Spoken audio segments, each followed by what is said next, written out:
जो हमारी नेकियों को बर्बाद कर देगी, उसको कहा जाता है बिदअत। दीन के अंदर नया काम। रबीउल अव्वल का महीना आया, 12 रबीउल अव्वल की तारीख आई, हमारे बहुत सारे मुसलमान भाई वो एक तीसरी ईद भी मनाने लगे हैं। आज तक आपने सुना होगा कि इस्लाम के अंदर 2 त्योहार होता है, एक ईद उल फित्र होता है, एक ईद उल अज़हा होती है। अभी एक तीसरी ईद भी मनाई जाने लगी और इसका नाम क्या रखा? ईद मिलादुन नबी, नबी की पैदाइश वाली ईद। और एक शायर कहता है, निसार तेरी चहल पहल है हजारों ईद रबीउल अव्वल, सिवाय इब्लीस के जहां में सभी तो खुशियां मना रहे हैं। तो इसके जवाब में मैंने क्या कहा था? ये बिदअतों की चहल पहल है, ये दीन अहमद नहीं है यारो। ये बिदअतों की चहल पहल है, ये दीन अहमद नहीं है यारो। नबी के प्यारे तो रोजे अव्वल से 2 ही ईदें मना रहे हैं। नबी के प्यारे शुरू से लेकर आज तक सिर्फ 2 ईद मना रहे थे, ये तीसरी ईद आ गई मेरे।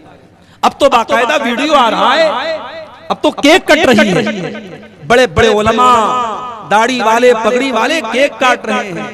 बच्चे का बर्थडे मत मनाओ, सही नहीं है, लेकिन नबी का बर्थडे मनाओ, उस पर सवाब मिलेगा। मेरे भाइयों, इस्लाम क्या था और इन्होंने क्या बना दिया?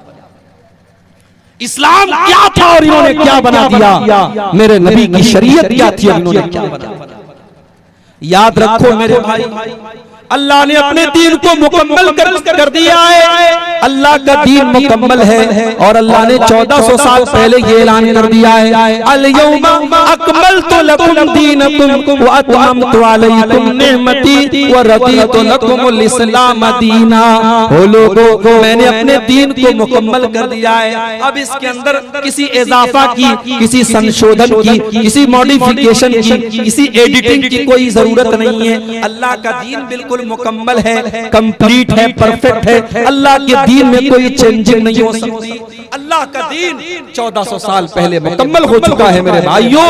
अब इस दीन के अंदर कोई नया काम अगर निकालता है, उसी को बिदअत कहा जाता है। और बिदअत कोई अच्छी नहीं होती, बिदअत कोई अच्छी नहीं होती, बिदअत हमेशा बुरी होती है। क्योंकि अल्लाह के नबी फरमाते हैं, व शर्रुल उमूरि मुहदसातुहा व शर्रुल उमूरि मुहदसातुहा व कुल्लु मुहदसतिन बिदा व कुल्लु बिदातिन ज़लाला व कुल्लु ज़लालतिन फिन्नार। दीन के अंदर जितना नया काम निकाला जाए वो बिदात है, और हर बिदात गुमराही है, और हर गुमराही का ठिकाना जहन्नम है। उनकी मेहनत का फल उनको मिलता है। और दूसरे टाइप के वो लोग होते हैं जो मेहनत नहीं करते, काम नहीं करते, तो जब काम करते ही नहीं तो उनको फल कहां से मिलेगा?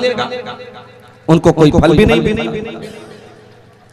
मगर एक तीसरे टाइप के लोग होते हैं जो मेहनत करते हैं, काम करते हैं, मगर जब उनकी मेहनत का फल मिलने का टाइम आता है तो उनकी सारी मेहनत के ऊपर पानी फिर जाता है। किसान है, अपनी जमीन को तैयार करता है, उसमें बीज डालता है, जमीन के अंदर जो भी प्रोसेस है खेती का वो सारा प्रोसेस करता है, खेती में पानी की सिंचाई का पूरा इंतजाम करता है। और सारा इंतजाम और सारी मेहनत करने के बाद जब पैदावार का टाइम आता है, जब उस खेती को काटने का टाइम आता है, तब क्या होता है? तब पता ये चलता है कि किसान को उसकी मेहनत का कोई फल नहीं मिला, सारी खेती उसकी तबाह हो गई, सारी खेती उसकी बर्बाद हो गई।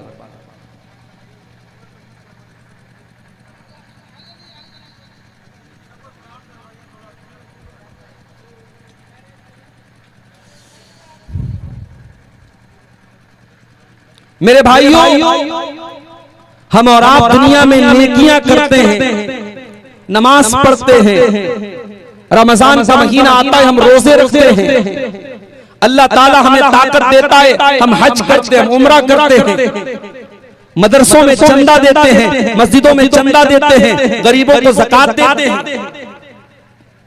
जरा सोचो मेरे भाई, कल क़यामत के दिन अल्लाह की बारगाह में अगर अल्लाह ताला ये फैसला सुना दे, मेरे बंदे जो तू नमाज़ें पढ़ के आया है, जो तू रोजे रख करके आया है, जो तू ज़कात दे करके आया है, जो तूने चंदा दिया है, जो तूने दान खैरात किया है, मेरे बंदे तेरी सारी नेकियां अब तेरे नाम आमाल में नहीं लिखी जाएंगी, उनको काउंट नहीं किया जाएगा, उनको शुमार नहीं किया जाएगा, तेरी नेकियां तेरे काम नहीं आएंगी। सोचो वो कितना बड़ा बदनसीब इंसान होगा। एक इंसान नमाज पढ़ता ही नहीं है, कल क़यामत के दिन उसको भी कोई सवाब नहीं मिलेगा। एक इंसान रमजान के रोजे नहीं रखता है, जाहिर उसको रोजे का सवाब नहीं मिलेगा। ज़कात नहीं देता है, ज़कात का सवाब नहीं मिलेगा। हज और उम्रा नहीं किया, उसका सवाब नहीं मिलेगा।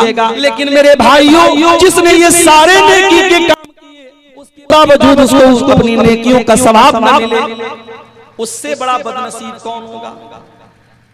उससे बड़ा बदनसीब कौन होगा? अल्लाह ने फरमाया, कुल हल अक्सरीना आमाला अल्लज़ीना दल्ला सायुहुम फिल हयातिद दुनिया व हुम यहसबूना अन्नहुम युहसिनूना सुना। ऐ नबी आप कह दीजिए, ऐ नबी आप बता दीजिए, सबसे ज्यादा अमल के एतबार से खसारा उठाने वाले, नुकसान उठाने वाले वो लोग हैं जिनकी सारी नेकियां बर्बाद हो जाएंगी। वो तो ये समझते रहे कि हम नेकी के काम कर रहे हैं, हम अच्छे काम कर रहे हैं, मगर अल्लाह की बारगाह में उनकी किसी नेकी का सवाब उनको नहीं मिलेगा। सारी नेकियां उनकी बर्बाद हो जाएंगी, अल्लाह क्या वो जीरो हो जाएंगे। ऐसा क्यों होगा? उलाइकल्लज़ीना कफ़रू बिआयाति रब्बिहिम व लिक़ाइहि फहबितत आमालुहुम। ये वो लोग होंगे जिन्होंने अल्लाह की आयतों का इनकार किया, जिन्होंने अल्लाह से मिलने का इनकार किया, अल्लाह ने उनके अमल को बर्बाद कर दिया। फला नुक़ीमु लहुम यौमल क़ियामति वज़ना। कयामत के दिन अल्लाह के तराजू पर उनकी किसी नेकी का कोई वैल्यू नहीं होगा, उनकी किसी नेकी का कोई वजन। जानते हो दुनिया में सबसे खतरनाक तराजू किसका होता है? सोनार का होता है। सोनार क्या आप जानते हैं? हमारी माए बहनें जो नाक में नथिया पहनती हैं, सोनार के तराजू पर वो नाक की नथिया भी अगर रख दें तो तराजू बता देता है कि वो नथिया कितने ग्राम का है। ग्राम का भी जो हजारवां हिस्सा होता है, मिलीग्राम, सोनार का तराजू बता देता है कि वो नाक की नथिया कितने मिलीग्राम। अल्लाह का तराजू कैसा होगा? अल्लाह का तराजू तो ऐसा होगा, वमन यामल मिस्काल ज़र्रतिन खैरन यरा वमन यामल मिस्काल ज़र्रतिन शर्रन यरा। तुमने दुनिया में जर्रा बराबर भी अगर कोई नेकी का काम किया होगा, तुमने जर्रा बराबर कोई गुनाह का काम किया होगा, अल्लाह के तराजू पर सब नजर आएगा, अल्लाह के मीज़ान पर सब नजर आएगा। न जर्रा बराबर नेकी छुप पाएगी, न जर्रा बराबर गुनाह छुप पाएगा। अल्लाह का तराजू ऐसा। लेकिन कुछ बदनसीब ऐसे होंगे जिनकी नेकियां कल कयामत के दिन बर्बाद हो जाएंगी, उनकी नेकियां उनके काम नहीं आएंगी, और अल्लाह के तराजू पर जब उनके अमाल को तौला जाएगा तो जीरो लिखा होगा कि इनके अमल का वजन कितना है? जीरो है। इनके किसी अमल का इनको सवाब मिलने वाला नहीं। अब आज की मेरी तकरीर का जो टॉपिक है वो यही है कि वो कौन सी ऐसी चीजें हैं जो हमारे अमल को बर्बाद कर देती है, हमारे अमल को डिस्ट्रॉय कर देती है, हमारे अमल को नष्ट कर देती है, और कयामत के दिन हमारी नेकियां हमारे काम नहीं आएंगी। वो कौन से ऐसे गुनाह हैं, वो कौन से ऐसे गलत काम हैं, वो कौन सी ऐसी बुराइयां हैं जो हमारी नेकियों को खा जाती है। बड़ा अहम टॉपिक है, मुझे मालूम है रात के 2 बज रहे हैं, आपको ये टाइम तकरीर सुनने सुनाने का नहीं है, ये आराम का वक्त है, ये सोने का वक्त है, मगर कुछ मजबूरी आपकी है, कुछ मजबूरी मेरी है, कुछ मजबूरी जलसे वालों की है। मुझे 2 बजे रात में बिठाया गया है। मैं चाहता हूं जितने लोग पिंडाल के नीचे बैठे हैं, अगर आप गौर से आज की तकरीर सुन के जाएंगे, इंशाअल्लाह मैं गारंटी के साथ कहता हूं। अब मैं ये तो नहीं कहता कि आप किससे कहानी लेके जाएंगे, आप कोई चुटकुला और लतीफा लेके जाएंगे, कुछ काम की बातें मैं आपको दूंगा। अगर आप गौर से पूरी तकरीर को सुनेंगे, चंद ऐसी बातें आपके सामने बयान करूंगा जो हमारी नेकियों को बर्बाद कर देती है। और अगर हमने गौर से तकरीर को सुन लिया और हमने इन चीजों से अपने आप को बचा लिया, तो इंशाअल्लाह हम दुनिया और आखिरत दोनों में कामयाब होंगे।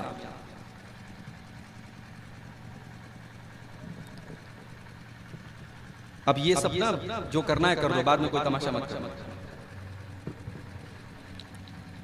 तो हम उन गुनाहों की बात करेंगे जो गुनाह हमारी नेकियों को खत्म कर देते हैं, नष्ट कर देते हैं, बर्बाद। उसमें सबसे पहला जो गुनाह है वो क्या है? वो शिर्क। अगर इंसान मुशरिक है, अगर अल्लाह के साथ वो किसी को शरीक कर रहा है, अल्लाह के अलावा किसी और के दर पे सर झुका रहा है, अल्लाह के अलावा किसी और से डरता है, किसी और के ऊपर भरोसा कर रहा है, मुशरिक है कि इंसान। हज करता रहे वो, उम्रा करता रहे वो, नमाज पढ़ता रहे वो, अल्लाह क्या उसकी नेकियों का कोई मतलब नहीं। वमन यकफुर बिल ईमान फक़द हबिता अमलुहु व हुवा फिल आखिरति लमिनल खासिरीन। जो इंसान काफिर हो जाए, जो ईमान का रास्ता छोड़ करके कुफ्र का रास्ता अपना ले, तौहीद का रास्ता छोड़ करके शिर्क का रास्ता अपना ले, अल्लाह फरमाता है वमन यकफुर बिल ईमानी फक़द हबिता अमलुहु, उसके तमाम के तमाम अमाल बर्बाद हो जाएंगे, उसकी कोई नेकी उसके काम नहीं आएगी, मुशरिक का कोई अमल उसके काम आने वाला नहीं। अल्लाह ताला ने सूरतुल अनआम के अंदर 18 नबियों का जिक्र किया, 18 पैगंबरों का जिक्र किया, और 18 नबियों का जिक्र करने के बाद अल्लाह ने फरमाया वलौ अशरकू लहबिता अन्हुम मा कानू यअमलून। हमारे 18 पैगंबर भी अगर शिर्क करते, अगर ये भी शिर्क करते, अगर ये अल्लाह के साथ किसी और को साझी बनाते, तो इनकी भी नेकियां बर्बाद हो जाती। हालांकि हम जानते हैं अल्लाह के नबियों ने कभी शिर्क नहीं किया और कर भी नहीं सकते, मगर अल्लाह ताला ने समझाने के लिए कि शिर्क कितनी खतरनाक चीज है, अल्लाह ने फरमाया अगर हमारे नबियों ने भी शिर्क किया होता तो उनकी नेकियां बर्बाद होती। और आगे बढ़िए, कुरान का 24वां पारा खोलिए, सूरह ज़ुमर में अल्लाह फरमाता है वलक़द ऊहिया इलैका व इलल लज़ीना मिन क़ब्लिका लइन अशरकता लयहबतन्न अमलुका व लतकूनन्न मिनल ख़ासिरीन।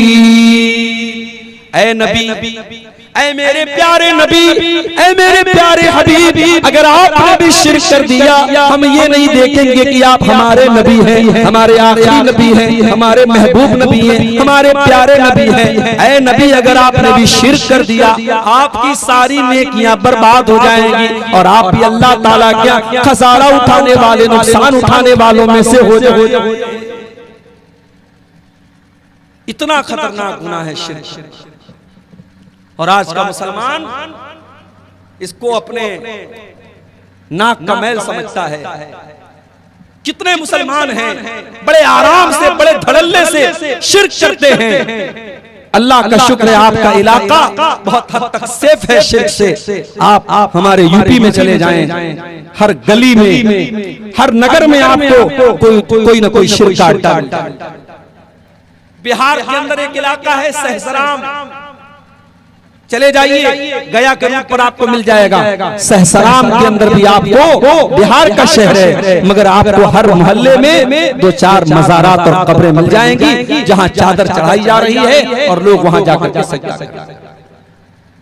कभी आप अगर यहां से दिल्ली जाएंगे, कटिहार से अगर आप दिल्ली का सफर करेंगे और आपकी ट्रेन अगर फैजाबाद और अयोध्या वाले रूट से जा रही होगी, रास्ते में एक स्टेशन पड़ता है अकबरपुर। आपको कुछ ऐसे मुसाफिर मिलेंगे जो अकबरपुर से उतरेंगे और चढ़ेंगे, उनके हाथ में पानी के ड्रम होंगे। उनसे पूछिएगा भाई इसमें क्या भरा हुआ है, वो कहेंगे कछौचा शरीफ की मजार का पानी भरा हुआ है। मजार को धोया जाता है, कब्र को धोया जाता है, और वो धोया हुआ गंदा पानी वो पानी के ड्रम में भर भर के लाते हैं और ये समझते हैं कि उससे हमारे बीमारों को शिफा मिल जाएगी और उससे हमें बरकत मिलेगी और उससे हमें फायदा मिलेगा। ये आज के मुसलमान का अकीदा है। कर्नाटक में मैं गया, वहां एक शहर है गुलबर्गा। गुलबर्गा में बहुत बड़ा मजार है, जैसे अजमेर में मजार है उनका ख्वाजा मोइनुद्दीन चिश्ती अजमेरी का, जिनको गरीब नवाज कहा जाता है, तो गुलबर्गा में बहुत बड़ा मजार है ख्वाजा बंदा नवाज का, उनको बंदा नवाज कहा जाता है। मेरा प्रोग्राम था गुलबर्गा में, लोगों ने कहा मौलाना आइए आपको जरा बंदा नवाज की दरगाह की सैर करा देते। मैंने कहा चलो भाई हम भी देख लेते हैं। गए दरगाह के। अच्छा, मैं किसी शहर में जाता हूं तो जानबूझ करके ऐसी जगहों पर जाकर के देखता हूं, खुशी के मारे नहीं, अल्लाह की कसम मुझे खुशी नहीं होती।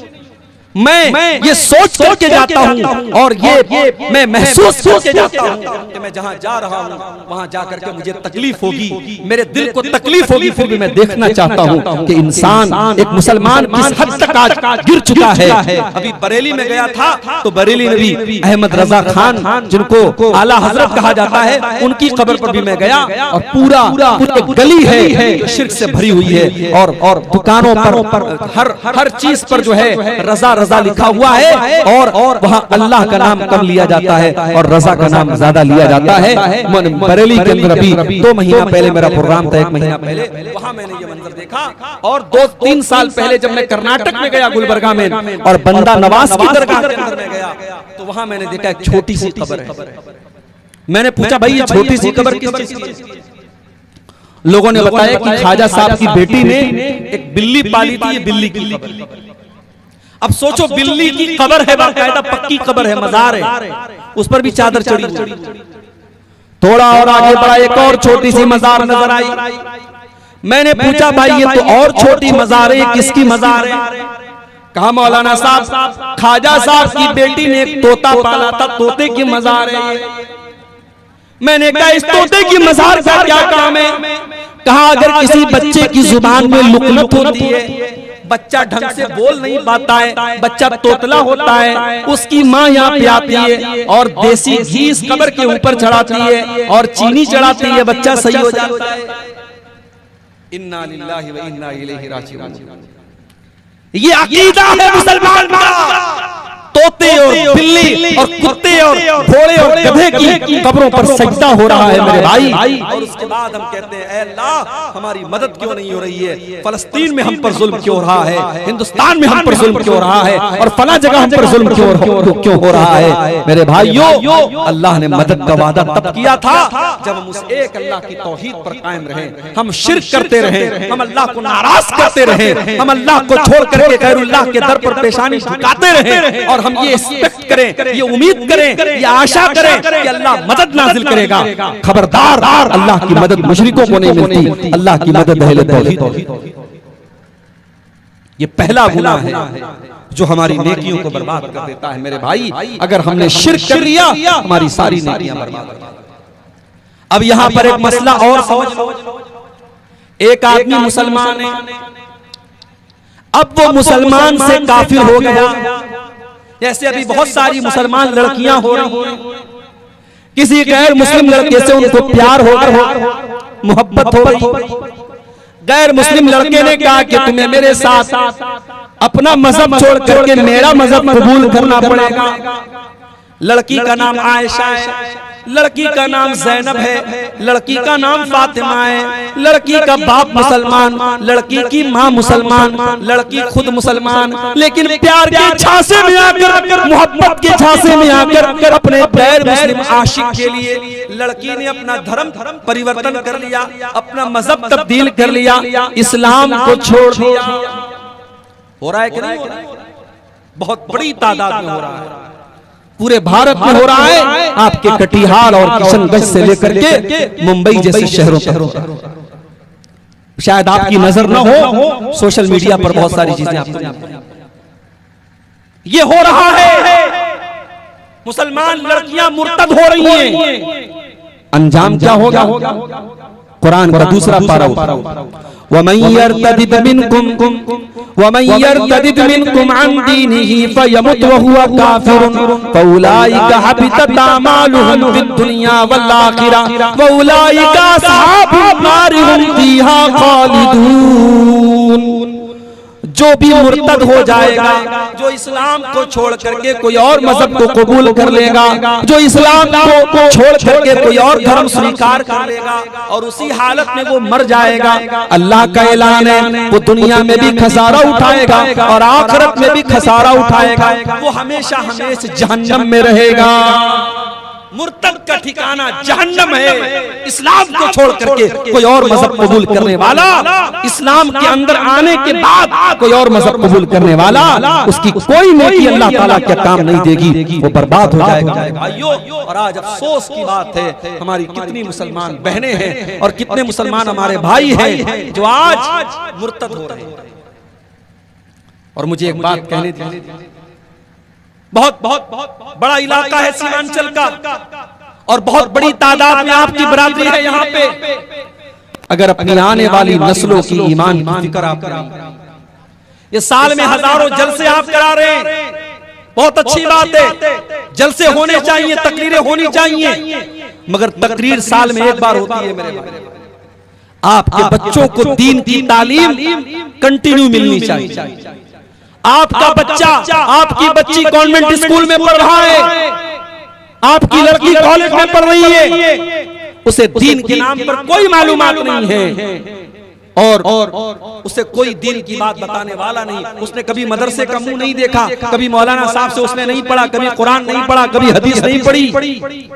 आपका वो लड़का और लड़की कल जब जवान होगा तो मीडिया की वजह से, सोशल मीडिया की वजह से, इंटरनेट की वजह से धीरे धीरे उसके दिमाग को दीन से दूर कर दिया जाएगा, अल्लाह से दूर कर दिया जाएगा। और इस बात का डर है कि आपकी आने वाली नस्लें दीन से दूर हो जाएंगी। इसलिए अपने बच्चों की फिक्र करो, अपनी आने वाली नस्लों की फिक्र करो, अपने बच्चों को तौहीद सिखाओ, अपने बच्चों को शिर्क से बचाओ। हजरत इब्राहिम अलैहिस्सलाम अल्लाह की बारगाह में दुआ करते हैं, वजुनुबनी व बनिया अन्ना बुदल असनाम। आय अल्लाह तू मुझे और मेरे बच्चों को शिर्क से बचाना, आय अल्लाह मेरे बच्चों को शिर्क कभी न करने देना, आय अल्लाह मेरे बच्चों को तौहीद के ऊपर कायम रखना। इब्राहिम दुआ कर रहे हैं, अल्लाह के खलील दुआ कर रहे हैं। और आगे बढ़िए, अभी आजकल आप एक लफ्ज बहुत ज्यादा सुन रहे होंगे, इसराइल। ये इसराइल किसका नाम? मैं उलमा से नहीं पूछता, अवाम से पूछता हूं। अवाम में से कोई बताए इसराइल किसका नाम था? बोलो भाई, बहुत तकरीर सुनी आप लोगों ने, उलमा जवाब नहीं देंगे, आम आदमी जवाब दे। इसराइल किसका नाम है? किसका नाम है? बोलो भाई, रिकॉर्डिंग कोई बताए इसराइल किसका नाम है? किसका नाम था? नहीं नहीं, और कोई बताए इसराइल किसका नाम था? क्या तकरीर सुनते हो भाई? इसराइल हजरत याकूब अलैहिस्सलाम का नाम था। हजरत याकूब अलैहिस्सलाम का नाम इसराइल था और उन्हीं के 12 बेटों से 12 कबीले बने थे जिनको बनी इसराइल कहा जाता है। और ये जो यहूदी हैं ये उसी नस्ल से चले आ रहे हैं, इसीलिए इन्होंने अपनी जो इन्होंने जो मुल्क बनाया उसका नाम अपने बाप के नाम पे इसराइल के नाम पे रखा। तो इसराइल कोई खराब नाम नहीं है, ये तो नबी का नाम है, ये तो नबी का नाम है। ये अलग बात है कि इतने बड़े नबी के नाम पर इन्होंने अपने देश का नाम बनाया और जबरदस्ती फलस्तीनियों के मुल्क पर कब्जा करके बनाया और फिर धीरे धीरे उनके और भी इलाकों पर कब्जा करते चले गए। और आज जिनकी जमीन पर कब्जा किया और जिनके देश में इनको आज से 60 साल 70 साल पहले पनाह मिली, वही ये जुल्म और सितम कर रहे हैं, फलस्तीनियों को मार रहे हैं। और आज आप देखें एक हॉस्पिटल पर इसराइल ने हमला किया है और हॉस्पिटल में 500 लोगों के मरने की खबर आ रही है, और जो लोग मरे हैं उनकी लाशें आप देखेंगे तो शायद आप अपने आंसुओं को रोक नहीं पाएंगे। भाइयों, अल्लाह हमारे भाइयों की मदद करे, बस हम ये दुआ कर सकते हैं। तो हजरत याकूब अलैहिस्सलाम का नाम इसराइल, उनके 12 बेटे थे और उन्हीं 12 बेटों में 2 बेटे अलग मां से थे और 10 बेटे अलग मां से थे। जो 2 बेटे अलग मां से थे, एक बेटे का नाम था यूसुफ और दूसरे बेटे का नाम था बिन्यामीन। अभी इसराइल का जो राष्ट्रपति है उसका नाम भी क्या है? नितिन बिन्जामिन। वो बिन्जामिन जो बोलते हैं ना, वही बिन्यामीन है। तो बिन्यामीन के नाम पर भी अपने बच्चों का नाम बोला। तो हजरत याकूब अलैहिस्सलाम का जब आखिरी टाइम आया, उनके मरने का टाइम आया, तो उन्होंने अपने 12 बच्चों को बुलाया। हमारे यहाँ जब किसी के मरने का टाइम आता है तो बच्चों को बुला करके वो क्या पूछता है? अपनी जमीन के बारे में बात करता है, अपनी जायदाद के बारे में बात करता है, अपने रुपये पैसे के बारे में बात करता है। लेकिन मेरे प्यारे साथियों, हजरत याकूब अलैहिस्सलाम का आखिरी टाइम में अपने 12 बेटों को उन्होंने बुलाया। कुरान कहता है, अम कुंतुम शुहदा इज़ हज़र याकूब अल मौत इज़ क़ाला लिबनीहि मा ताबुदून मिन बादी। हजरत याकूब अलैहिस्सलाम ने अपने 12 बेटों से सवाल किया, ऐ मेरे बच्चों बताओ, तुम मेरे मरने के बाद किसकी इबादत करोगे?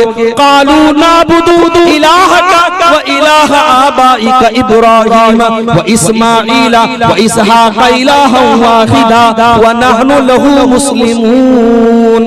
12 बेटों ने जवाब दिया, ऐ अब्बा जान, हम आपके मरने के बाद उसी एक अल्लाह की इबादत करेंगे जिसकी इबादत आप करते हैं और जिसकी इबादत हमारे बाप दादा किया करते थे। हमारे यहाँ कोई बाप अगर पूछे अपने बच्चों से तो लोग मजाक उड़ाएंगे, यार ये कौन सा सवाल है कि मेरे बाप किसकी इबादत करो। मगर याकूब अलैहिस्सलाम अपने 12 बेटों से ये वसीयत करके जा रहे हैं, मेरे बाप किसकी इबादत करो। पता ये चला अपनी आने वाली नस्लों की तौहीद की हिफाजत करना, उनके अकीदे की हिफाजत करना, ये हमारी जिम्मेदारी है मेरे भाई।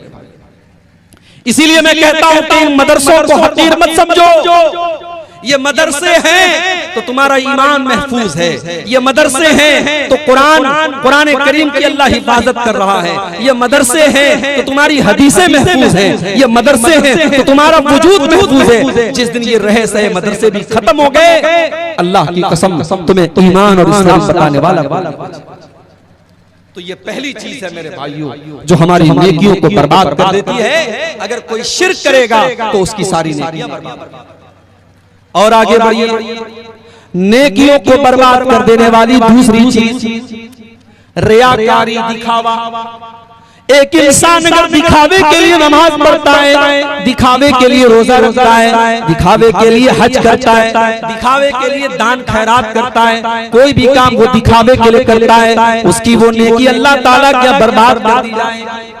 कुरान का 30वां पारा उठाओ, फवैलुल लिल मुसल्लीन अल्लज़ीना हुम अन सलातिहिम साहून अल्लज़ीना हुम युराऊन व यमनऊनल माऊन। बर्बादी है, वैल है, जहन्नम है नमाज पढ़ने वालों के लिए जो नमाज तो पढ़ते हैं मगर अल्लाह ताला के लिए नहीं पढ़ते, किसी को दिखाने के लिए पढ़ते हैं, किसी को शो करने के लिए पढ़ते हैं। नमाज इसलिए पढ़ते हैं ताकि गांव वालों की नजर में नेक बन जाएं, मोहल्ले वालों की नजर में नेक बन जाएं। फवैलुल लिल मुसल्लीन अल्लज़ीना हुम अन सलातिहिम साहून, जो अपनी नमाज से गाफिल हैं, अल्लज़ीना हुम युराऊन, जो दिखावे के लिए नमाज पढ़ते हैं, चंदा देते हैं। आप स्टेज पर नाम बोला जाता है, कोई हर्ष की बात नहीं है, बोला जा सकता है, लेकिन आपके दिल में क्या चल रहा है?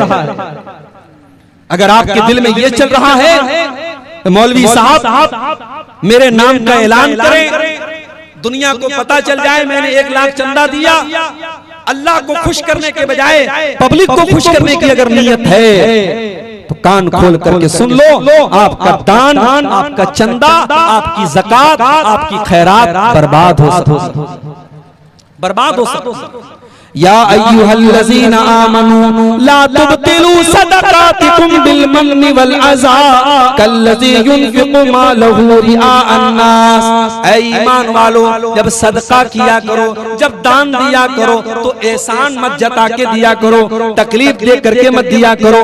कल्लज़ी युनफ़िक़ु मालहु रिआअन नास, जैसे वो लोग अल्लाह की राह में दान देते हैं, जो लोगों को दिखाने के लिए देते हैं, जो अल्लाह के ऊपर ईमान नहीं रखते, जो कयामत के दिन के ऊपर ईमान नहीं रखते, वो तो बस लोगों को दिखाने के लिए दान खैरात करते हैं। अगर आपकी दान खैरात लोगों को दिखाने के लिए है तो मेरे भाइयों, आपका पैसा अल्लाह ताला के काम नहीं आएगा, आपकी नेकियों के अकाउंट में वो नेकी नहीं लिखी जाएगी, वो बर्बाद हो जाएगी।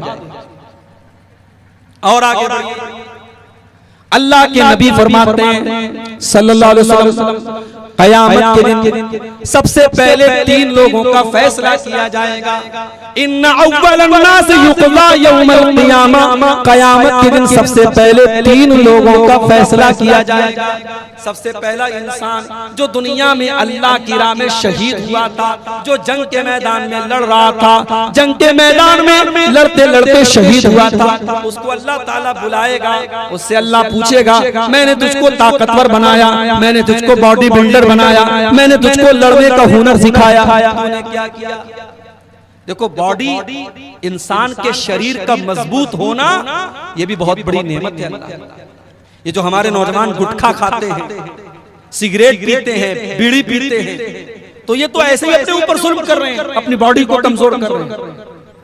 इस वक्त बड़ी तेजी में अभी बनारस में हमारे एक दोस्त हैं, अभी उनका मैसेज आया, कह रहे थे 1 महीने में मौलाना कैंसर के 10 केस मैंने अपनी आंखों से देखे, अपनी जान पहचान के अपने रिश्तेदारों में मैंने 10 केस कैंसर के देखे हैं, और जिसमें कई केस ऐसे लोगों के हैं जो गुटखा खाते थे, जो सिगरेट पीते थे, जो पान खाते थे।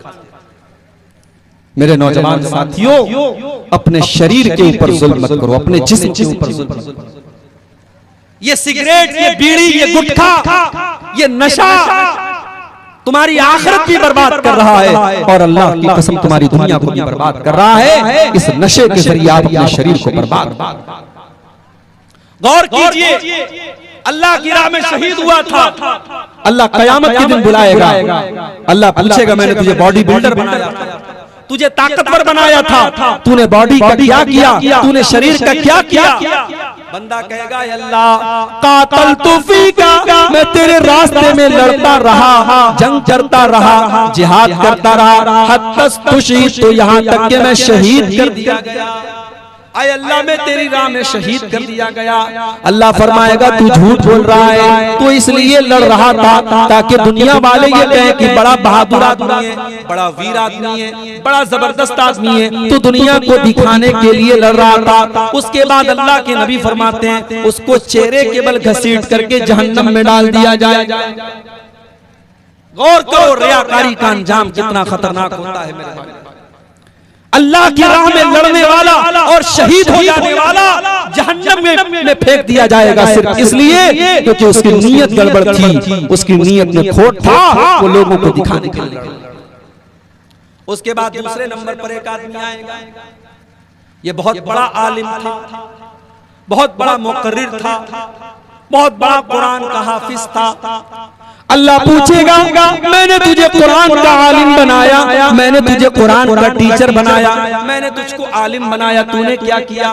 बंदा कहेगा, अल्लाह मैं तेरे किताब को पढ़ता रहा, मैंने कुरान को पढ़ा और पढ़ाया, मैं रात दिन कुरान को पढ़ता रहा। अल्लाह फरमाएगा, तू झूठ बोल रहा है, तू कुरान को इसलिए पढ़ता था ताकि दुनिया तुझे कारी कहे, तू अपने इल्म की शोहरत चाहता था, तू इसलिए कुरान पढ़ता था ताकि तू फेमस हो जाए, तू मशहूर हो जाए। अल्लाह, सोशल मीडिया का दौर है, शोहरत का फितना सबको घेरे हुए है मेरे भाइयों। अल्लाह हम सब की हिफाजत करे। अल्लाह के नबी कह रहे हैं, वो आलिम जो दुनिया में शोहरत के लिए इल्म हासिल कर रहा था और शोहरत के लिए कुरान पढ़ रहा था, पढ़ा रहा था, उसको भी अल्लाह ताला घसीट करके जहन्नम फिर तीसरा आदमी लाया जाएगा। ये बहुत बड़ा मालदार था, बहुत बड़ा मिलेनियर और बिलेनियर था, बहुत बड़ा पैसे वाला इंसान था। अल्लाह पूछेगा मेरे बंदे, मैंने तुझको करोड़पति बनाया, अरबपति बनाया, खरबपति बनाया, तूने दौलत का क्या इस्तेमाल किया? बंदा कहेगा अल्लाह मैं दौलत को गरीबों में बांटता रहा, चंदा देता रहा, मदरसे में देता रहा, यतीमों को देता रहा, गरीबों को देता रहा। हाय अल्लाह, जहां पर भी पता चला कि वहां पैसा देने से तू खुश होता है, वहां मैंने पैसा किया। अल्लाह फरमाएगा तू झूठ बोल रहा है, तूने पैसा इसलिए नहीं दिया ताकि अल्लाह राजी हो जाए, तूने पैसा इसलिए दिया ताकि दुनिया वाले कहे बड़ा दान करता है, बड़ा देने वाला है, बड़ा सखी है, बड़ा फयाज है। तूने शोहरत के लिए दिया था। और उसके बाद अल्लाह के नबी फरमाते हैं उस इंसान को भी घसीट करके जहन्नम में डाल दिया जाए। मेरे भाइयों, रियाकारी से बचो। कोई भी नेकी करो अल्लाह के लिए करो, रियाकारी के लिए मत करो। आज तो वो हालात हैं, गरीब को कंबल दिया जा रहा है तो पहले गरीब की इज्जत को फेसबुक पर बेचा जा रहा है। किसी औरत को राशन दिया जा रहा है, बेचारी शर्माती हुई, लज्जाती हुई आती है, आंचल से अपना मुंह छुपा रही है और कैमरा पूरा फोकस किए हुए है, कैमरे में औरत का वीडियो बनाया जा रहा है और फिर उसके बाद उसको इंटरनेट पे चलाया जा रहा है। देखो मैं गरीब औरतों को राशन पहुंचाता हूं, मैं बेवा औरतों को राशन पहुंचाता हूं। नहीं मेरे भाई, किसी गरीब की इज्जत उतारे बगैर भी तो उसकी मदद हो सकती है। किसी गरीब की खुददारी को तकलीफ पहुंचाए बगैर भी तो उसकी मदद हो सकती है। कुरान का 29वां पारा, अल्लाह के नेक बंदे गरीबों को खाना खिलाते हैं, यतीमों को खाना खिलाते हैं, कैदियों को खाना खिलाते हैं। क्यों खिलाते हैं? इसलिए नहीं कि वीडियो बन रहा है, इसलिए नहीं कि फोटो खींचा जा रहा है। इन्नमा नुतइमुकुम लिवजहिल्लाह ला नुरीदु मिनकुम जज़ाअन वला शुकूरा इन्ना नखाफु मिर रब्बिना यौमन अबूसन कमतरीरा। कहते हैं मेरे भाई, हम तो तुम्हें इसलिए खाना खिला रहे हैं ताकि अल्लाह हमसे राजी हो जाए। हमें तो कयामत के दिन का डर है, कयामत के दिन कोई किसी के काम ना आएगा। हमें तो कयामत के दिन का डर है, हमें तो अल्लाह का डर है, इसलिए हम तुमको खाना खिलाते हैं। आज दौर बदल गया। आज पहले के दौर में मुहावरा था, कहावत थी, नेकी कर दरिया में डाल, यानी नेकी करके भूल जाओ। कहां नेकी किया? नेकी कर दरिया में डाल, जब दरिया में डाल देंगे तो भूल जाएंगे। आज उल्टा मामला हो, नेकी कर यूट्यूब के ऊपर डाल, नेकी कर फेसबुक के ऊपर डाल, नेकी कर स्टेटस पर डाल, नेकी कर इंस्टाग्राम पे डाल, नेकी कर सोशल मीडिया पर डाल। अब तो नेकी का प्रचार जार हो, तब तक इंसान के दिल को सुकून नहीं मिलता है। मेरे भाइयों, रियाकारी से अपने दामन को बचा लो। कल कयामत के दिन अल्लाह के नबी फरमाते हैं, अल्लाह ताला बुलाएगा रियाकारी करने वालों को, दिखावा करने वालों को बुलाएगा और अल्लाह कहेगा कि ऐ मेरे बंदो, तुमने नमाज किसके लिए पढ़ी? तुमने नमाज जिसके लिए पढ़ी थी, जाओ उसी से सवाब ले लो। मेरे पास सवाब की उम्मीद मत रखना। तुमने नमाज मेरे लिए नहीं पढ़ी थी, तुमने रोजा मेरे लिए नहीं रखा था, तुमने दान खैरात मेरे लिए नहीं किया था, जिसके लिए किया था जाओ उसे सवाब ले लो, मुझसे सवाब की उम्मीद मत रखना। तो ये दूसरी बड़ी खतरनाक चीज है मेरे भाई, रियाकारी, जो हमारी नेकियों को खत्म कर देती है, हमारी नेकियों को नष्ट कर। तीसरी चीज जो हमारी नेकियों को बर्बाद कर देगी, उसको कहा जाता है बिदअत। दीन के अंदर नया काम। रबीउल अव्वल का महीना आया, 12 रबीउल अव्वल की तारीख आई, हमारे बहुत सारे मुसलमान भाई वो एक तीसरी ईद भी मनाने लगे हैं। आज तक आपने सुना होगा कि इस्लाम के अंदर 2 त्योहार होता है, एक ईद उल फित्र होता है, एक ईद उल अज़हा होती है। अभी एक तीसरी ईद भी मनाई जाने लगी और इसका नाम क्या रखा? ईद मिलादुन नबी, नबी की पैदाइश वाली ईद। और एक शायर कहता है, निसार तेरी चहल पहल पे हजारों ईदे रबीउल अव्वल, सिवाय इब्लीस के जहां में सभी तो खुशियां मना रहे हैं। तो इसके जवाब में मैंने क्या कहा था ये बिदअतों की चहल पहल है, ये दीन अहमद नहीं है यारो। ये बिदअतों की चहल पहल है, ये दीन अहमद नहीं है यारो। नबी के प्यारे तो रोजे अव्वल से 2 ही ईदें मना रहे हैं। नबी के प्यारे शुरू से लेकर आज तक सिर्फ 2 ईद मना रहे थे, ये तीसरी ईद आ गई मेरे।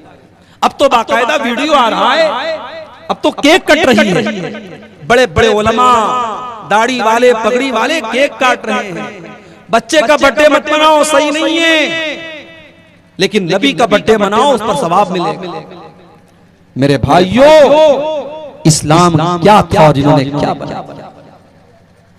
इस्लाम क्या था और इन्होंने क्या बना दिया। मेरे नबी की शरीयत क्या थी और इन्होंने क्या बना दिया। याद रखो मेरे भाई, अल्लाह ने अपने दीन को मुकम्मल कर दिया है। अल्लाह का दीन मुकम्मल है और अल्लाह ने 1400 साल पहले ये ऐलान कर दिया है, अल यौमा अकमलतु लकुम दीनकुम व अतममतु अलैकुम निअमती व रदीतु लकुमुल इस्लाम दीना।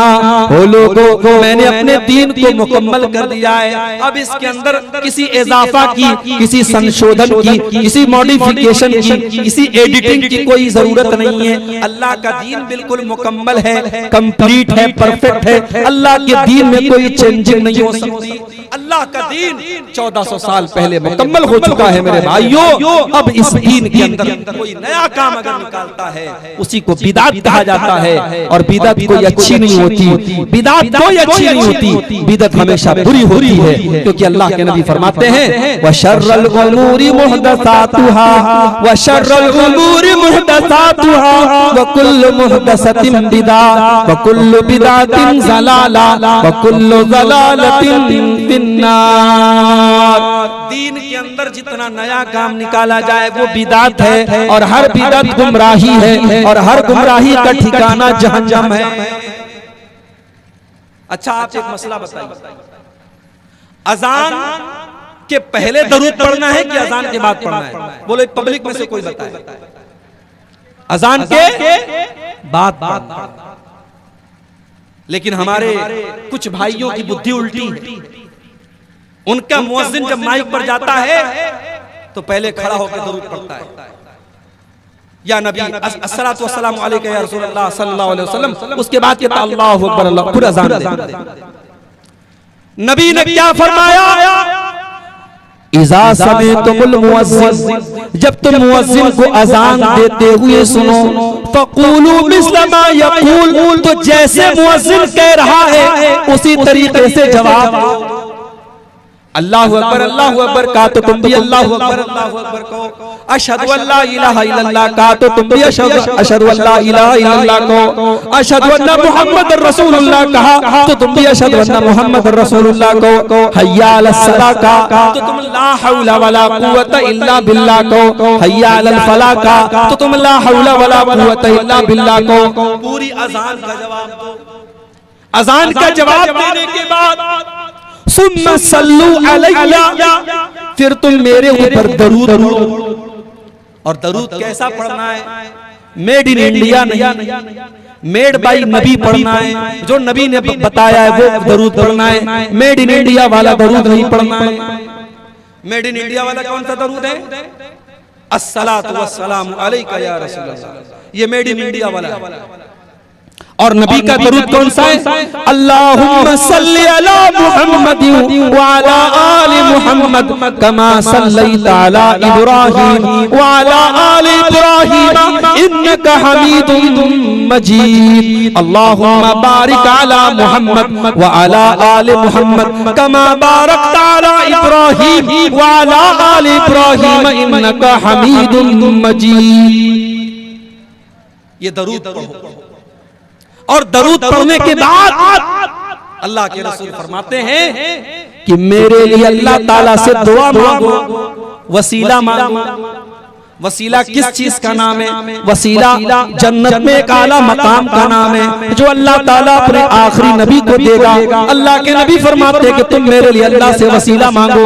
तो हम कैसे वसीला मांगेंगे? अल्लाहुम्मा रब्बा हाज़िहि दावति ताम्मा वस्सलातिल काइमा आति मुहम्मदनिल वसीलता वल फजीलता वबअसहु मकामम महमूदनिल लज़ी वअदा। ये दुआ पढ़ो और ये दुआ पढ़ने के बाद अल्लाह के नबी फरमाते हैं जिसने अजान का जवाब दिया और उसके बाद मेरे ऊपर दरूद पढ़ा और उसके बाद मेरे लिए अल्लाह से वसीला मांगा, हल्लत लहू शफाअती यौमल क़ियामा, क़यामत के दिन मैं जरूर उसकी शफाअत करूंगा। उसके लिए क़यामत के दिन मेरी शफाअत वाजिब होगी। मगर बिदअत का मामला क्या है? बिदअत करने वाले इसका उल्टा कर देते हैं और आप जाके देख लीजिए अजान के पहले दरूद पढ़ो। मुझे नहीं पता आप क्या क्या माहौल है। हमारे यहाँ कुछ लोगों ने ये माहौल बना दिया है, मैयत को कब्र में दफनाने के बाद वही कब्र पे खड़े होकर के अजान देने लगते हैं, अल्लाहु अकबर अल्लाहु अकबर अशहदु अल्ला इलाहा इल्लल्लाह, पूरी अजान देने लगते हैं। पूछा गया भाई अभी तो तुमने मुर्दे को दफनाया है, ये मुर्दे को दफना करके तुम अजान क्यों दे रहे हो? तो जवाब देते हैं कि भाई साहब जिसको हमने मुर्दे को दफनाया है अभी कब्र में उसको दफना करके हम फारिग हुए हैं, उससे कब्र में सवालों जवाब दिया जा रहा है। हम इसलिए अजान दे रहे हैं ताकि शैतान भाग जाए और शैतान उसको बहकाने न पाए, इसलिए हम कब्र के पास खड़े होकर अजान देते हैं। मैंने कहा भाई बात बिल्कुल सही है, अजान देने से शैतान भाग जाता है, बिल्कुल सही बात है, मगर कब्र के अंदर शैतान नहीं पहुंच सकता। शैतान कब्र के अंदर नहीं पहुंच सकता और अगर पहुंच भी जाए तो उसको भगाने के लिए अजान देने का सबूत हमें नहीं मिलता है।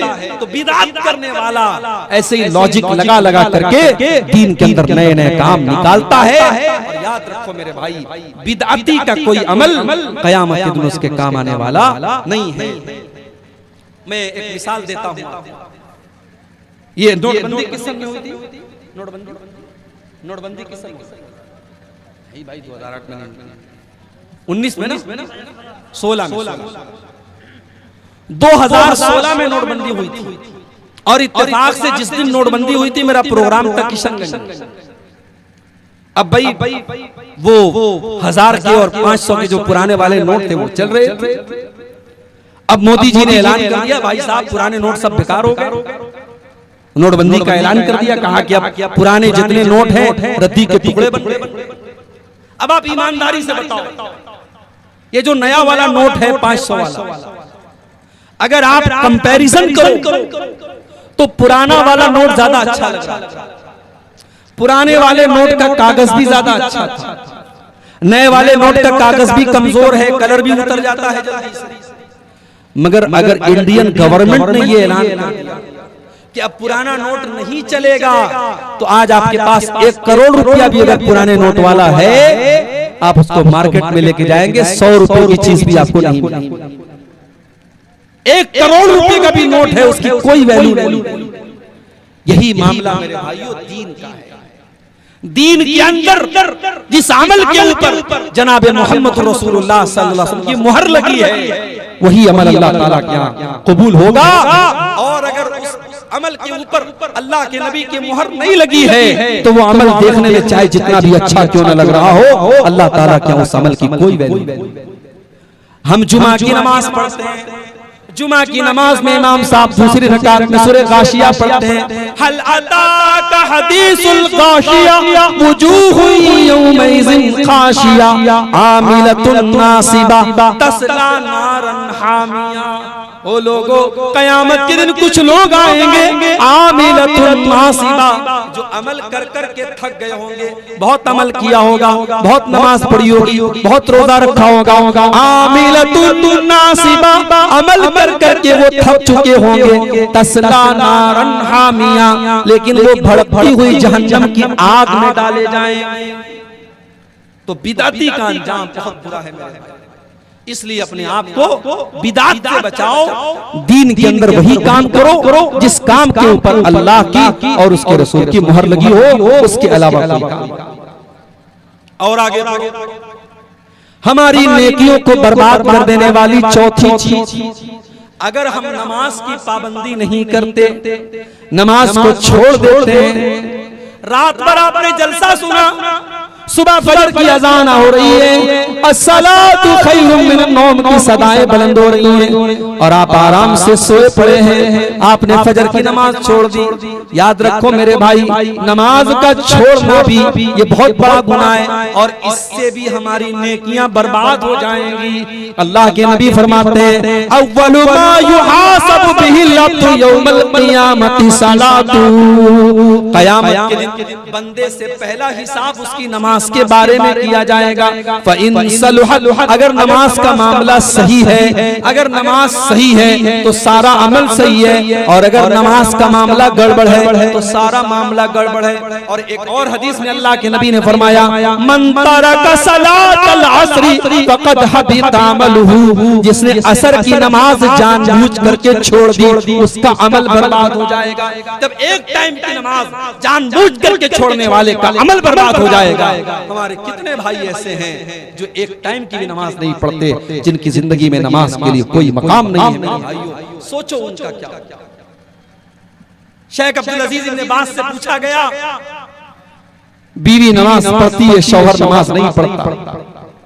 बीवी नमाज पढ़ती है, शौहर नमाज नहीं पढ़ता, एक टाइम की नमाज नहीं पढ़ता, शौहर जहां क्या होगा। शेख इब्न बाज का फतवा मौजूद है, जाइए इंटरनेट पर आप भी देख लीजिए। शेख इब्न बाज कहते हैं, अगर बीवी नमाजी है और शौहर बेनमाजी है तो निकाह खत्म कर दिया जाएगा, निकाह खत्म कर दिया जाएगा और उस मुसलमान औरत को उस बेनमाजी के साथ नहीं रखा जाएगा, क्योंकि नमाज न पढ़ने वाला काफिर है, नमाज को जानबूझ करके छोड़ने वाला काफिर है। ये सऊदी अरब के बहुत बड़े मुफ्ती का फतवा है। चलो ठीक है, हम इतनी सख्त बात नहीं कहते, हम कहते हैं नमाज छोड़ने वाला काफिर नहीं है अगर वो नमाज को फर्ज मानता है, नमाज को जरूरी मानता है। अगर लापरवाही की वजह से वो नमाज नहीं पढ़ता है, काफिर तो नहीं है, मगर मेरे भाइयों गुनहगार तो है और बहुत बड़ा गुनहगार है। और आज अफसोस की बात यह है, हम दावा ये करते हैं कि हम नबी के चाहने वाले हैं, हम नबी से मोहब्बत करने वाले हैं, नबी के लिए जान दे देंगे। अरे तुम क्या नबी के लिए जान दोगे, तुम क्या नबी से मोहब्बत करोगे। तुम्हें नबी से मोहब्बत होती तो तुम नमाज न छोड़ते।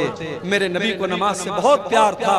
अल्लाह के नबी कहा करते थे, जुइलत कुर्रतु ऐनी फिस सलाह, नमाज मेरी आंखों की ठंडक है, मेरी नमाज मेरी आंखों की ठंडक है। और अपनी वफात के पहले, अपने इंतकाल के पहले अल्लाह के नबी दुनिया से ये कहकर गए, अस्सलाता अस्सलाता व मा मलकत ईमानुकुम, ओ लोगों नमाज की पाबंदी करते रहना, नमाज का ख्याल करते रहना, नमाज जानबूझ करके कभी मत छोड़ना। तो नमाज छोड़ने वाला भी बहुत बड़ा गुनहगार है और वो अपनी नेकियों को खतरे में डाल रहा है। इस बात का डर है कि उसकी नेकियां बर्बाद हो। और आगे 11 चीजें मैं बयान करके बात खत्म कर दूंगा। अभी 4 चीजें।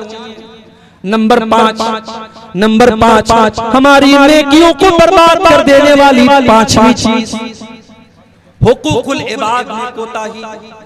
अगर आपने किसी का हक मारा होगा, किसी की जमीन पर नाजायज कब्जा किया होगा, किसी का माल नाजायज तरीके से हड़प लिया होगा, अल्लाह के नबी फरमाते हैं कि मेरी उम्मत में सबसे गरीब आदमी, सबसे फकीर आदमी, सबसे मुफलिस आदमी वो होगा जो क़यामत के दिन नमाज लेकर के आएगा, रोजा लेकर के आएगा, ज़कात लेकर के आएगा, हज लेकर के आएगा, बहुत सारी नेकियां लेकर के आएगा। वयाती कद शतम हाज़ा व क़ज़फ़ हाज़ा वो अकल माला हाज़ा, लेकिन किसी को गाली दी होगी, किसी का हक मारा होगा, किसी का माल हड़पा होगा, किसी की जमीन पर कब्जा किया होगा, उसकी सारी नेकियां उसके उन तमाम हकदारों को दे दी जाएगी जिनका उसका हक मारा था। और जब उसकी नेकियां खत्म हो जाएंगी, अल्लाह के नबी फरमाते हैं हकदारों के गुनाह इसके ऊपर लाद दिए जाएंगे और जो दुनिया से नेकी लेकर के गया था उसके ऊपर दूसरों के गुनाह लाद दिए जाएंगे और वो जहन्नम के अंदर फेंक दिया जाएगा। मेरे भाइयों, बड़ा खतरनाक मसला है हुकूकुल इबाद का। किसी का हक मत मारना, किसी का हक मत मारना। दुनिया की अदालत में हो सकता है आप केस जीत जाएं, वकील को खरीद लें, जज को खरीद लें, पुलिस वालों को खरीद लें, हो सकता है दुनिया में आप बेईमानी कर लें, मगर कान खोल करके सुन लो, अल्लाह की अदालत में कोई बेईमानी नहीं कर सकता, अल्लाह की अदालत में कोई रिश्वत नहीं चलेगी, अल्लाह के फरिश्ते रिश्वत नहीं लेते। अल्लाह के नबी फरमाते हैं मन कानत इंदहु मज़लमतुन लिअखी, अगर अपने भाई पर जुल्म किया है तो दुनिया में उससे छुटकारा पालो, वरना आखिरत की करेंसी रुपया पैसा नहीं होगी, आखिरत की करेंसी तुम्हारी नेकियां और तुम्हारे गुनाह होंगे। अगर तुमने दुनिया वालों का हक मारा होगा, तुम्हारी नेकियां उनको दे दी जाएंगी और उनके गुनाह तुम्हारे ऊपर लाद दिए जाएंगे। इसलिए मेरे भाइयों, हुकूकुल इबाद के मामले में बहुत होशियार।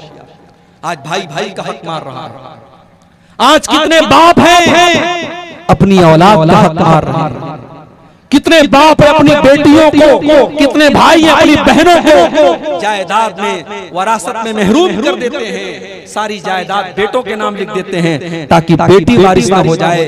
कितने भाई हैं अपनी बहनों का हिस्सा और हक खा जाते हैं। मेरे भाइयों याद रखो, हुकूकुल इबाद का मामला बहुत खतरनाक है। अगर आपने किसी का हक मारा होगा, कल क़यामत के दिन आपको जवाब देना पड़ेगा और आपकी नेकियां बर्बाद हो जाएंगी और आपके जिम्मे उस इंसान के गुनाह डाल देंगे।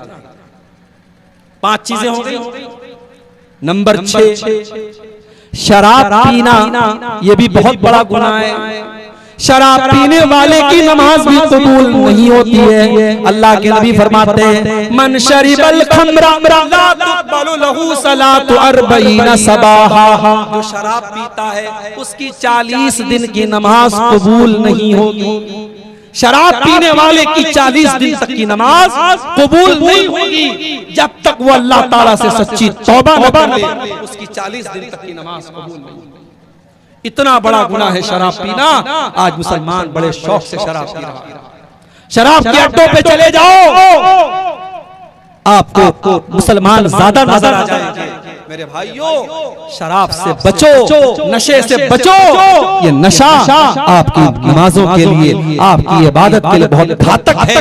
शराबी की 40 दिन तक की नमाज को बोलनी। और जब इंसान शराब पीता है, जब नशे की हालत में होता है, वो अपनी माँ को माँ नहीं समझता, अपनी बहन को बहन नहीं समझता, वो अपनी माँ के साथ क्या कर दे, बहन के साथ क्या कर दे, कोई गारंटी नहीं है। इसीलिए हजरत उस्मान गनी कहते हैं कि अल खम्रु उम्मुल खबाइस, शराब तमाम गंदगियों की जड़ है, तमाम बुराइयों की माँ है। इसलिए शराब, तो ये छठी चीज है कि हम शराब। 7वीं चीज, हमारी नेकियों को नष्ट कर देने वाली, हमारी नेकियों को बर्बाद कर देने वाली, हमारी नेकियों को खत्म कर देने वाली 7वीं चीज, बीवी का शौहर का हक अदा न करना। शादी हो गई, अब बीवी शौहर का हक अदा नहीं कर रही है, उसका अंजाम क्या होगा? आइए मैं हदीस आपको सुना देता हूं। अल्लाह के नबी फरमाते हैं सलासतुन ला यक़बलुल्लाहु सलातहुम, 3 लोग ऐसे हैं जिनकी नमाज अल्लाह ताला कबूल नहीं करता है। उनकी नमाज उनके सर के ऊपर नहीं जाती है, अल्लाह ताला के उनकी नमाज नहीं जाती है, उनकी नमाज नीचे ही रह जाती है, आसमान पर नहीं जाती है। 3 ऐसे बदनसीब लोग हैं। नंबर 1, रजुलुन अम्मल कौम व हुम लहू कारिहून, एक वो इंसान जो नमाज पढ़ा रहा है जबकि लोग उसको इमाम बनाना नहीं चाहते, लोग उसकी इमामत को पसंद नहीं करते, जबरदस्ती इमाम बना। बहुत सारी जगहों पर ऐसा लोग नापसंद करते हैं उसकी किसी हरकत की वजह से, लेकिन वो जबरदस्ती 5 टाइम की नमाज पढ़ा रहा है, जबरदस्ती इमाम बना हुआ है। अल्लाह के नबी फरमाते हैं जो जबरदस्ती लोगों का इमाम बन जाए, क़यामत के दिन उसकी नमाज अल्लाह के कबूल नहीं। नंबर 2, वरजुलुन सल्ला अला जनाज़तिन वलम युमर, जो किसी की जनाजे की नमाज पढ़ा दे जबकि उससे कहा नहीं गया था, किसी और से कहा गया था, ये जबरदस्ती आगे बढ़कर के जनाजा पढ़ा रहा है। जनाजे की नमाज बगैर इजाजत पढ़ाने वाला, उसके लिए भी अल्लाह के नबी फरमाते हैं उसकी नमाज अल्लाह ताला के कबूल नहीं। और नंबर 3, वम्रातुन दआहा ज़ौजुहा, और वो औरत जिसका शौहर उसको बिस्तर पर बुला रहा है, जिसका शौहर अपना हक अदा करने के लिए उसको बुला रहा है, फ़अबत, और वो इनकार कर रही है। ये बहुत बड़ी बात। बीवी का हक है कि वो शौहर की बात माने और शौहर का हक है कि वो बीवी का हक अदा करे। अगर बीवी शौहर का हक अदा नहीं करती है, नमाज पढ़ती रहे, रोजा रखती रहे, हज करती रहे, अल्लाह ताला क्या वो जन्नती नहीं बन सकती जब तक वो शौहर का हक अदा। इसीलिए जब एक औरत अल्लाह के नबी के पास आती है, अल्लाह के नबी पूछते हैं अज़ाती ज़ौजिन अंती, क्या तुम शादीशुदा हो? हाँ अल्लाह के नबी मैं शादीशुदा हूँ। आपने फरमाया कि तुम अपने शौहर के साथ कैसा सलूक करती हो? कहती है अल्लाह के नबी मैं अपने शौहर के साथ बहुत अच्छा सलूक करती हूँ, मैं खुश रखती हूँ उसको। आपने फरमाया कान खोल करके सुन लो, इन्नमा हुआ जन्नतुकी व नारुकी, तुम्हारा शौहर तुम्हारी जन्नत है और तुम्हारा शौहर तुम्हारी जहन्नम भी है। तुम उसे खुश रखोगी, उसकी खिदमत करोगी, उसकी इताअत करोगी तो जन्नत में जाओगी, और शौहर का हक अदा नहीं करोगी, शौहर को नाराज करोगी, शौहर की फरमाबरदारी नहीं करोगी तो वही शौहर तुम्हारे लिए जहन्नम बन जाएगा। आज बहुत सारी औरतें जलसे में जाती हैं, तकरीर सुनती हैं रात दिन, मगर शौहर से ढंग से बात नहीं करती हैं, शौहर से सीधे मुंह बात नहीं करती हैं। मेरी माँ और बहनों, आपकी नमाज, आपकी दीनदारी बेकार है अगर आपका शौहर आपसे खुश नहीं है, अगर आप अपने शौहर को खुश नहीं रखती हैं और उसका हक अदा नहीं करती। और आगे बढ़िए, नंबर 7, 7वीं चीज जो हमारी नेकियों को बर्बाद कर देने वाली है, औरत का खुशबू लगा करके घर के बाहर निकलना। अल्लाह के नबी फरमाते ला यक़बलुल्लाहु सलातम रातिन तततय्यबु लिहाज़ल मस्जिद, जो औरत मस्जिद में खुशबू लगा करके आती है, बड़े गौर से सुनना मेरे भाइयों, मेरी माँ बहनों, अगर पिंडाल के अंदर आप मेरी बातों को सुन रही हैं तो आप भी गौर से सुनना। जो औरत मस्जिद में नमाज पढ़ने के लिए आ रही है, अल्लाह के नबी उसके बारे में फरमा रहे हैं, जो औरत खुशबू लगा करके आती है मस्जिद में नमाज पढ़ने के लिए, उसकी नमाज अल्लाह ताला कबूल नहीं करेगा। हत्ता तरजिया फतगतसिला गस्लहा लिल जनाबा, जब तक के वो घर जा करके गुस्ल न कर ले। कौन सा गुस्ल? जो गुस्ले जनाबत होता है, जब औरत नापाक हो जाती है, नापाक होने के बाद जो वो गुस्ल करती है, सर से पैर तक नहाती है, जब तक वो गुस्ल नहीं कर लेगी खुशबू लगाने वाली औरत, तब तक उसकी नमाज अल्लाह ताला कबूल नहीं करेगा। जब नमाज के लिए आने वाली औरत खुशबू नहीं लगा तो जलसे के लिए आने वाली औरत खुशबू कैसे लगा?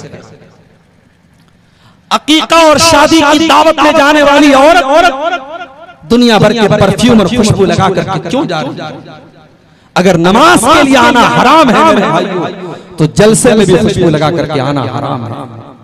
मुझे अफसोस होता है आपके इलाके में, मुझे लोगों ने बताया कि कहीं पर जलसा हुआ था, बहुत बड़ा जलसा हुआ था, लाखों का खर्च हुआ था, मगर जलसे में मानुस छिलोना, मानुस छिलोना आदमी नहीं थे। मैंने पूछा क्यों नहीं थे?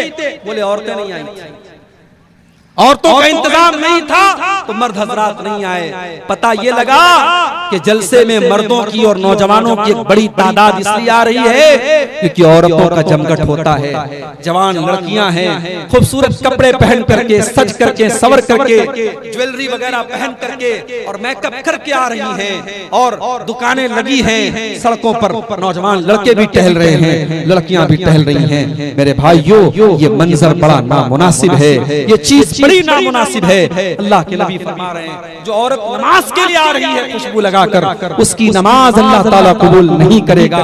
तो जो औरत जलसे में आती है, अपनी बहनों से कहना चाहूंगा, सिंपल ड्रेस में आओ, सादा कपड़े में आओ, खुशबू के बगैर आओ और पर्दे के अंदर आओ और तकरीर सुन करके वापस अपने घर चली जाओ। जलसों को तमाशा मत बनाओ मेरे भाइयों। जलसों आज कितने जलसे हैं मुझे लोग बताते हैं, मौलवी साहब आज जलसे में एक लड़का लड़की पकड़े गए, आज जलसे में एक लड़का लड़की रंग रलियां करते हुए और आपस में एक दूसरे से मिलते हुए पकड़े गए। मुझे ये खबरें सुनकर के अल्लाह की कसम बड़ा अफसोस होता है। ये जलसा है मेरे भाई, ये दीन का प्रोग्राम है और आज आपके सीमांचल में इन जलसों की क्या शक्ल बना दी गई। हमें इस पर भी गौर करना चाहिए, हमें अपने जलसों की भी इस्लाह करनी चाहिए। हम अपने घर की औरतों को अगर जलसे में लाते हैं तो सख्ती करके लाएं। जलसे में जाना है, मगर सिंपल तरीके से जाना है। अपनी जवान लड़कियों को आप ताकीद कर दें, देखो हमें सादा तरीके से जाना है, सज करके समर करके मेकअप करके खुशबू लगा करके नहीं जाना है। जब मस्जिद में नमाज पढ़ने के लिए जाना हराम है, तो जलसे में भी सज समर करके आना किसी औरत के लिए जायज नहीं है। और आगे तो खुशबू लगा करके जो औरत आती है उसका मामला भी आपने सुन लिया।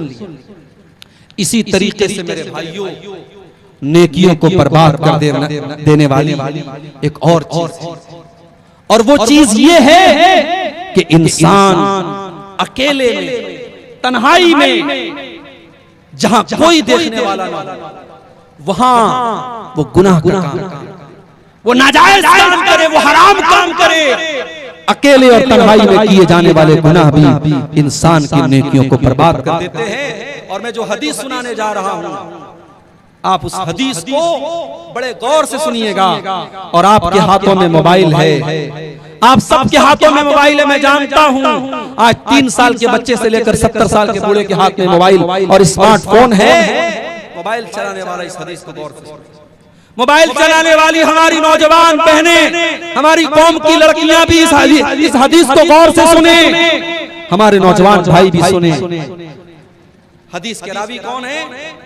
हजरत सौबान रज़ी अल्लाह ताला अन्हु। हजरत सौबान कहते हैं, अल्लाह के नबी ने फरमाया, लअलमन्ना क़वामम मिन उम्मती यातूना यौमल क़ियामा, मैं अपनी उम्मत के कुछ ऐसे लोगों को जानता हूँ जो कयामत के दिन आएंगे, पहाड़ों के बराबर नेकियां लेकर के आएंगे, पहाड़ों के बराबर नेकियां लेकर के आएंगे। फयजअलुहल्लाहु अज़्ज़ा व जल्ला हबाअम मंसूरा, लेकिन अल्लाह ताला उनकी नेकियों को बर्बाद कर देगा। उनकी नेकियों को अल्लाह ताला क्या कोई गिनती नहीं होगी। सहाबा ने पूछा, आय अल्लाह के नबी, वो कौन से बदनसीब लोग होंगे जो पहाड़ों के बराबर नेकियां लेकर के आएंगे मगर उनकी नेकियां बर्बाद हो जाएंगी? आपने फरमाया, ओ लोगों, वो तुम्हारे भाई होंगे, वो तुम्हारे ही जैसे लोग होंगे, बस एक बात की कमी होगी, वो नमाज भी पढ़ेंगे, वो रातों को इबादत भी करेंगे, वलाकिन्नहुम इज़ा खलू बिमहारिमिल्लाहि इंतहकुहा, बस एक बात की कमी होगी, बस एक बात की कमी होगी, जब वो अकेले में होंगे, जब वो तन्हाई में होंगे, वो अपने माँ बाप वो हराम काम करेंगे, वो नाजायज काम करेंगे, वो अल्लाह को नाराज करने वाले काम करेंगे। वो पब्लिक के सामने तो नहीं करेंगे, वो माँ बाप के सामने तो नहीं करेंगे, लेकिन जब बंद कमरा होगा, बेडरूम में अकेले सो रहे हैं और हाथ में मोबाइल की स्क्रीन है, अब मोबाइल के ऊपर वो क्या देख रहे हैं ये वो जानते हैं, मोबाइल जानता है और अल्लाह जानता है। वलाकिन्नहुम इज़ा खलू बिमहारिमिल्लाहि इंतहकुहा, उनकी तन्हाई गुनाहों से भरी हुई। कितने उलमा हैं, कितने कुरान के हाफिज हैं, कितने हाजी हैं, कितने 70 साल के बूढ़े हैं जो आज मोबाइल पर गंदी चीजें देख रहे हैं। मेरे भाई, आज मोबाइल ने हमारी नेकियों को डिस्ट्रॉय कर दिया, हमारी नेकियों को बर्बाद कर दिया। और एक बात कान खोल करके सुनो, हो सकता है हम मोबाइल से सारा डाटा क्लियर कर, हो सकता है हमारे ये चैनल वाले, हमें एक भाई ने बताया कि आपने थोड़ी सी सख्ती की है तो कुछ चैनल वालों ने अपने चैनल का नाम बदल दिया है ताकि आप पकड़ न सके। गंदे थंबनेल तो नहीं हटे, नाम बदल दिया गया। आज हो सकता है ये 420 करके हम दुनिया वालों की नजरों में सुर्खरू हो जाए। हो सकता है हम अपने क्रोम के ब्राउजर की हिस्ट्री डिलीट कर दें, हो सकता है व्हाट्सएप की चैटिंग डिलीट कर दें, हो सकता है हम फेसबुक के मैसेंजर की चैटिंग डिलीट कर दें, मगर किरामन कातिबीन, अल्लाह के फरिश्ते जो रिकॉर्ड कर रहे हैं मेरे भाई, उस रिकॉर्डिंग को आप कहां से हटाएं? व इन्ना अलैकुम लहाफिज़ीन किरामन कातिबीन यालमूना मा तफ़अलून, हमारे किरामन कातिबीन, हमारे फरिश्ते तुम्हारी एक एक एक्टिविटी को रिकॉर्ड कर रहे हैं, एक एक हरकत को नोट कर रहे हैं। फरिश्तों का लिखा कैसे मिटाओगे मेरे भाई? फरिश्ते तो एक एक हरकत को लिखो। इसलिए खबरदार हो जाओ और अपनी तन्हाई को गुनाहों से बचा लो। तन्हाई में किए जाने वाले गुनाह हमारी नेकियों को खा जाएंगे। इसी तरीके से एक और चीज है जो हमारी नेकियों को बर्बाद कर देती है। और वो क्या है? रिश्तेदार से रिश्ता काटना। रिश्तेदार से रिश्ता काटने वाले की नेकियां भी बर्बाद हो जाएंगी। अल्लाह के नबी फरमाते हैं ला यदखुलुल जन्नता कातिउ रहमिन, रिश्ता काटने वाला जन्नत में नहीं जाएगा। भाई भाई से रिश्ता काट के बैठा है, चाचा भतीजे से रिश्ता काट के बैठा है, भाई बहन से रिश्ता काट के बैठा है, बाप बेटे से रिश्ता काट के बैठा है। कान खोल करके सुन लो मेरे भाई, रिश्ता काटने वाला जन्नत में नहीं जाएगा। इसलिए अगर आपने किसी से रिश्ता काटा है तो जाओ सुलह कर लो, सफाई कर लो, माफी मांग लो। इससे पहले कि माफी मांगने का टाइम खत्म हो जाए मेरे भाइयों, जाकर के माफी मांगो। और आपको एक बात बताऊं, अल्लाह के नबी फरमाते हैं, सही मुस्लिम की रिवायत, हर सोमवार के दिन और हर जुमेरात के दिन, हर मंडे को और हर थर्सडे को, हर सोमवार और हर बृहस्पतिवार, गुरुवार, हफ्ते के 2 दिन जन्नत के दरवाजे खोल दिए जाते हैं। अल्लाह के नबी फरमा रहे सोमवार के दिन, जुमेरात के दिन जन्नत के दरवाजे खोल दिए जाते हैं और हर उस इंसान की बख्शिश कर दी जाती है, हर उस इंसान को माफ कर दिया जाता है जो अल्लाह के साथ शिर्क न करता हो, जो शिर्क न करता हो उसको माफ कर दिया जाता है। सिवाय 2 लोगों, सिवाय 2 लोगों के।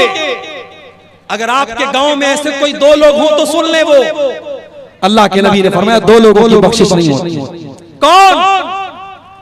जिनके दरमियान आपस में कीना कपट, जिनके दरमियान आपस में दुश्मनी हो, कीना हो, उनकी बख्शिश नहीं होती है। न सोमवार के दिन होती है, न जुमेरात के दिन होती है। अल्लाह फरिश्तों से कहता है अनज़िरू हाज़ैनि हत्ता यस्तलिहा, अनज़िरू हाज़ैनि हत्ता यस्तलिहा, ऐ मेरे फरिश्तों इनके ऊपर नजर रखो। अगर ये सुलह कर लें, अगर ये मेल मिलाप कर लें, तब तो इनको जन्नत में डालना है, तब तो इनकी बख्शिश करना है। और अगर ये आपस में झगड़ा रखेंगे, अगर आपस में ये लड़ते रहेंगे, तो फिर इनकी बख्शिश नहीं होगी। मेरे भाइयों, आपस में कीनों को खत्म कर दो, दुश्मनियों को खत्म कर दो। जरूरी नहीं है कि जब आप सही हो तभी खत्म कर दें, जब आप गलत हो तभी खत्म कर दें। नहीं, आप सही हैं, सामने वाला गलत है, आपको पता है वो गलत है, मगर झगड़ा खत्म करने के लिए अगर आप केस को खत्म कर दें, झगड़े को खत्म कर दें और मामले को खत्म कर दें, अल्लाह के नबी फरमाते हैं मैं गारंटी लेता हूं जन्नत के बीचों बीच एक मकान की उस इंसान के लिए जो हक पर रहने के बाद भी झगड़ा छोड़ दे। तो मेरे भाइयों, ये चंद चीजें थी जो मैंने आपके सामने बयान किया।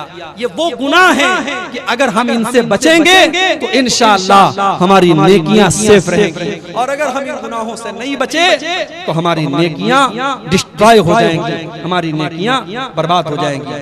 ये चंद सवालात आए हैं, इनको देख लेते हैं। एक सवाल आया है कि एक ही गुनाह बार बार कर रहे हैं, गुनाह के बाद शर्मिंदा होते हैं, लेकिन फिर भी वो गुनाह हो जाते हैं, उसका सॉल्यूशन क्या, उसका तरीका क्या? देखिए, गुनाह अगर आप कर रहे हैं और आपको ये एहसास है कि आप गुनाह कर रहे हैं, बहुत गौर से सुनिएगा, अगर गुनाह के बाद ये एहसास है कि हम गुनाह कर रहे हैं, ये एहसास भी बहुत बड़ी नेमत है मेरे भाई, ये एहसास भी बहुत बड़ी नेमत है। अगर गुनाह के बाद इंसान को शर्मिंदगी हो रही है कि मैं गुनाह कर रहा हूं, ये बहुत बड़ी नेमत। इसका मतलब कि इंसान अभी सही रास्ते पर है, अभी ट्रैक पर है, अभी वापस आ सकता है। तो जब भी आपको ये एहसास हो, आप तौबा करें। अब जब आप तौबा करेंगे तो तौबा के अंदर 3 चीजें होना जरूरी है। तौबा का मतलब क्या होता है? आप गाड़ी चला रहे हैं, गाड़ी को मोड़ लेना, गाड़ी को यू टर्न ले लेना, यही तौबा है। तौबा का मतलब क्या है? आप गलत रास्ते पे जा रहे थे, अब आप सीधे रास्ते पे चले आए, वापस चले आए, अपने रास्ते पे वापस चले। तो तौबा के अंदर 3 शर्तें। पहली शर्त, इंसान को अपने गलत काम पर शर्म आए, शर्मिंदगी हो। दूसरी शर्त, उस गुनाह को फौरन छोड़ दे। और तीसरी शर्त, आइंदा उस गुनाह को पक्का ना करने का पक्का इरादा करें। आप कमिटमेंट कीजिए अल्लाह ताला से। जब आप तौबा कीजिए ना तो कमिटमेंट कीजिए। ऐसे हमारे बहुत सारे नौजवान लड़के होते हैं, वो मास्टरबेशन अपने हाथों से ज़िना करते हैं। अपने हाथों से ज़िना करते हैं, और एक बड़ी तादाद में हमारे नौजवान लड़के इस गंदगी में मुब्तला हैं। और डॉक्टरों की बात तो मैं नहीं जानता, लेकिन हकीमों का कहना है कि ये नौजवान लड़कों की शादीशुदा जिंदगी के लिए ये चीज बड़ी खतरनाक है। जो लड़के इस बीमारी में मुब्तला होते हैं, आगे जब शादी होती है उनकी शादीशुदा जिंदगी बर्बाद हो जाती है। तो अगर कोई नौजवान हमारा भाई इस गंदगी में पड़ा हुआ है, मैं बड़े दर्द के साथ उससे कहता हूं, तुम रात में उठो और वजू करके तहज्जुद की नमाज और तहज्जुद की नमाज पढ़ के अल्लाह की बारगाह में गिड़गिड़ा के दुआ करो कि अल्लाह ये गंदी आदत तू मुझे छुड़ा। और अगर ये गंदी आदत आपको मोबाइल की वजह से हो रही है, आप कसम खा लीजिए कि मैं रात में इशा के बाद मोबाइल नहीं चलाऊंगा। आप कसम खा लीजिए कि मैं रात में इंटरनेट इस्तेमाल नहीं करूंगा।